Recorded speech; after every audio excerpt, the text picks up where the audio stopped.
నేటి నుండి మార్చి 15వ తేదీ వరకు అన్ని శుభముహూర్తాలు అందుబాటులో ఉన్నాయని కరీంనగర్ నగర ప్రధాన వైదిక పురోహితులు మంగళంపల్లి శ్రీనివాస శర్మ ప్రకటించారు. ఈ కాలంలో వివాహాది సమస్త శుభకార్యాలు నిర్వహించుకోవచ్చని సూచించారు. మార్చి నెలలో పలు ప్రధాన పర్వదినాలు ఇలా ఉన్నాయి. మార్చి 1వ తేదీ దక్షిణాది కామదహనము, మార్చి 2వ తేదీ ఉత్తరాది కామదహనము, మార్చి 3వ తేదీ మంగళవారం హోలీ పండుగ, హోలీ పూర్ణిమ, మార్చి 19వ తేదీ గురువారము ఉగాది పండుగ, మార్చి 27వ తేదీ శుక్రవారం నుండి శ్రీరామనవమి ప్రారంభమై మే 14వ తేదీ వరకు శుభకార్యాలకు అనుకూలమైన రోజులున్నాయని తెలిపారు.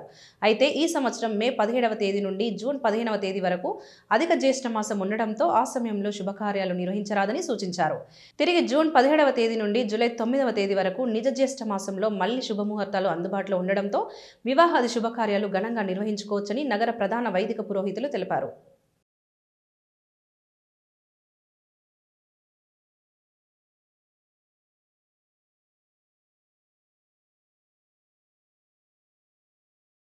నవంబర్ 2025 నవంబర్ 27వ తేదీ నుండి 2026 ఫిబ్రవరి 17 వరకు శుక్రమూఢమై ఉన్నందున దాదాపు 80 రోజుల వరకు ఎలాంటి శుభకార్యాలు జరగలేదు.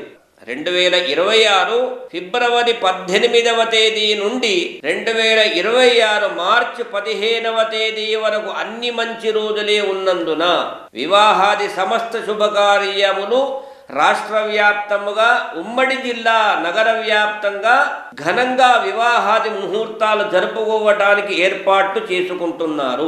ఇక మార్చి 19వ తేదీ గురువారం రోజున ఉగాది పండుగ పర్వదినం, మార్చి 19వ తేదీ గురువారం రోజున ఉగాది పండుగ ఉగాది పర్వదినము, మార్చి 27వ తేదీ శుక్రవారం రోజున శ్రీరామనవమి శ్రీ సీతారాముల కళ్యాణోత్సవము నుండి మే 13వ తేదీ వరకు అన్నీ మంచి రోజులే ఉన్నందున వివాహాది సమస్త శుభకార్యములు జరుపుకోవచ్చును. మే 17వ తేదీ నుండి జూన్ 15వ తేదీ వరకు అధిక జ్యేష్ఠ మాసము ఉన్నందున 3 సంవత్సరములకు ఒక పర్యాయము అధిక మాసం వస్తుంది.